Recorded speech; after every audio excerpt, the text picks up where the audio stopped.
Hi, welcome to the Staking Geek channel. Today we're going to cover Ethereum and ways you can make passive income by holding the token.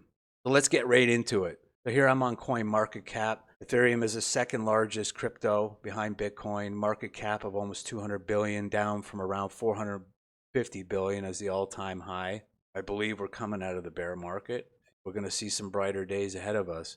Ethereum is the or the first largest staking market cap with almost 20-30 billion locked. And right now, Ethereum Shanghai upgrade was supposed to unlock all of those stake tokens so that people could either sell them, restake them, or do whatever they want with them. And as of a few days ago, that upgrade has been pushed till the first couple weeks of April, which is probably a good thing within the last few days of what's happened with the market. And if you look at Ethereum, out of about a $50 billion DeFi market cap, Ethereum holds about 60% of that. So Ethereum is a big deal in the crypto world, and so much has been built on top of Ethereum, and we'll get into that. Let's move back to CoinMarketCap. And I'm going to go down here, and we're just going to touch on a few points. If you don't know about Ethereum, I could do a separate video to discuss it. Ethereum is basically a layer one blockchain, and everything else that is being built out there in regards to apps is being built on Ethereum as an ERC token. Ethereum was started the first white paper was in 2013 by Vitalik Buterin. And it wasn't until I believe the summer of 2014 when they had their raise. They raised about 18 million in Bitcoin, which is probably a couple hundred million today. Vitalik co-founded, so he had a few other folks, and some of these names you might ring a bell. Gavin Wood, he's currently developing DOT. It's another project, DOT. Charles Hoskinson, well known on Twitter. He is the founder of Cardano, another layer one blockchain.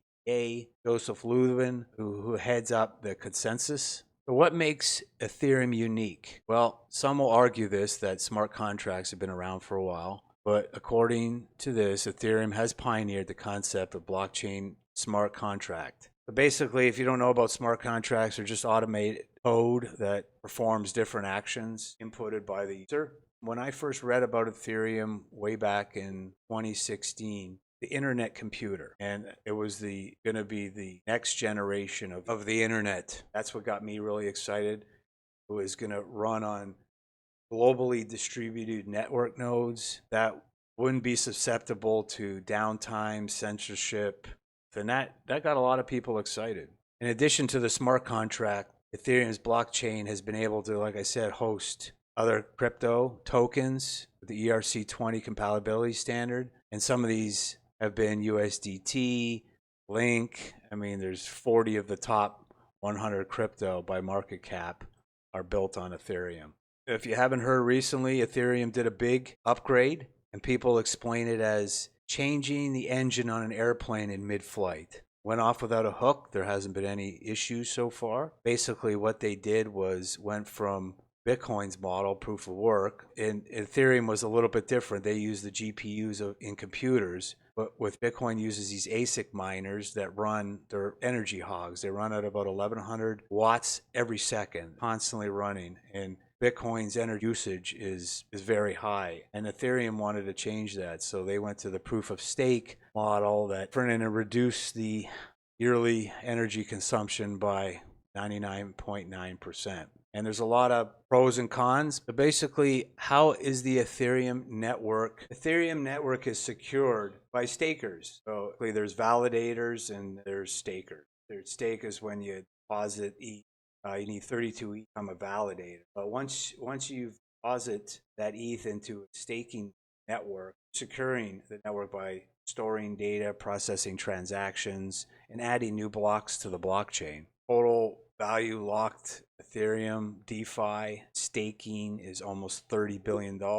The returns on Ethereum is roughly just over 4%. It says 3.85, but they're probably aggregating a bunch of different providers. But right now, over 4%. All right, enough about Ethereum. Let's get in and how we make money staking Ethereum. The easiest way to stake is by buying ETH on an exchange and then staking with the exchange provider. So if I go over to providers and exchanges, you'll see that Coinbase leads the category and Binance is probably up there. I don't know why Kraken's here. They just had to settle with the SEC. This is not a recommended way because, like they say, not your keys, not your coins. If you have them locked up with Coinbase and somehow Coinbase went under, then you wouldn't have your coins anymore. So that's one option. You can stake with an exchange.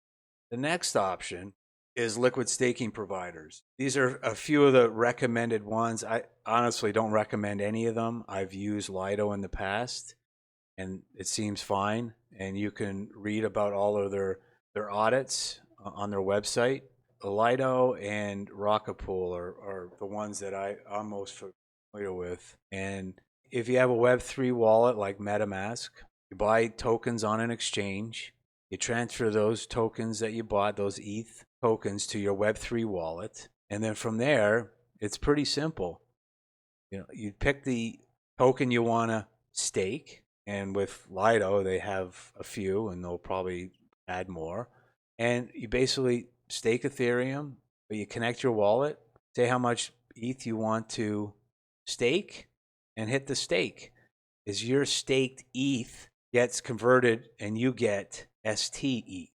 So you can actually go and trade this, hold it, but you still own that ETH. You're not giving it to an exchange to hold. That's kind of neat, 4.6%. It's actually gone up in the last few days. Next, I'm going to talk about staking as a service, and this is a wonderful option for those who don't have the technical knowledge to set up a validator node, but have 32 ETH. You have to have some knowledge, and you have to be comfortable securing your own keys and passwords. It's essential because if you lose those, you lose all your ETH. So these are third parties. You need to have 32 ETH, and you need to maintain custody of your keys and passwords. So if I scroll down here, there's a few. So these are the recommended ones. I'm going to click on Bloxstaking and see what that looks like. Fairly straightforward. Start staking. You download an app, and it looks like you have a nice dashboard. You can see everything. If I go over to, there's docs and guides. You can read a little bit more about securing your 24-word seed phrase, similar to the one you would secure setting up a MetaMask or another Web3 wallet. And you also need to secure a 24-word seed passphrase or password.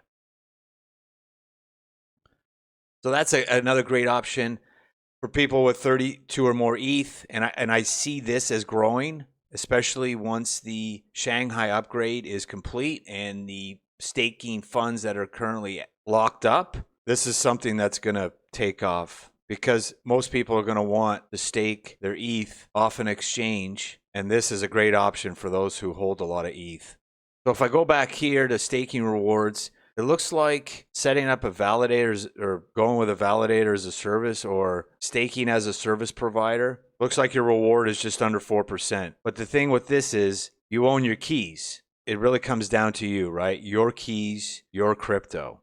And the last and final step is solo staking. And solo staking sounds nice and sounds easy, but it's basically you're spinning up a validator. And this is really for technical folks. This is a normal person that's working all day is not going to set up a validator. You have to be on it. You got to make sure the configurations are correct. Make sure that you have significant, reliable uptime, maintenance windows. So here is all the information you need to set up solo staking. And basically what it is you can buy hardware. So you can get a computer, a laptop, anything with a good amount of processing RAM and storage, SSD storage, solid state storage. And then you would download the app node on it and follow the installation instructions. Getting up and going is not the hard part, but it's maintaining it and making sure you don't get slashed, because there are risks. So when I researched slashing it, because I wanted to set up a validator node, this is what's preventing me from setting one up. So basically slashing occurs, and it's mainly for malicious intent, but you could have misconfigurations that make you get slashed. And if you could gradually lose all of your ETH over time, and this is irreversible.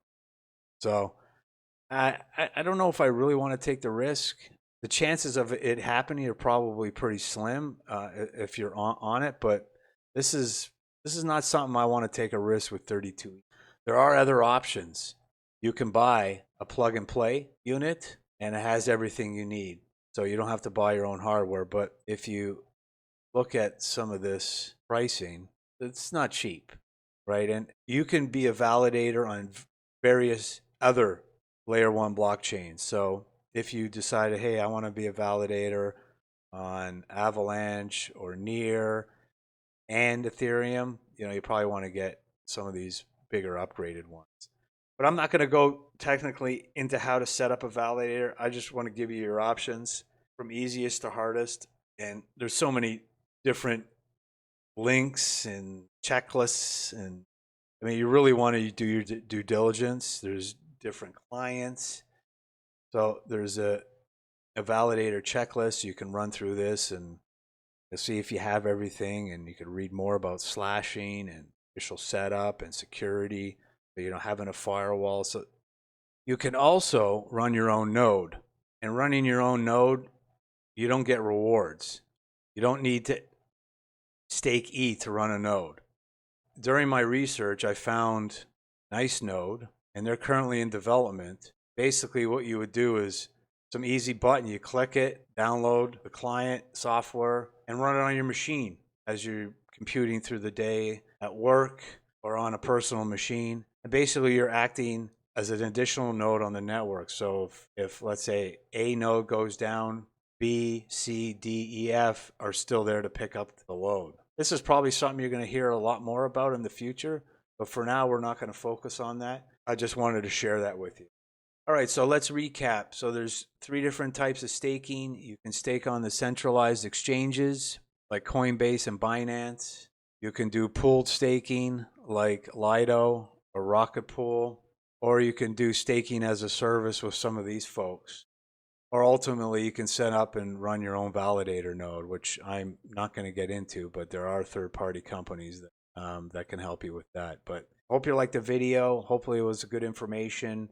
I will be releasing more videos about more projects that pay you money to stake your tokens, help secure the network. Thanks for watching. Till next time.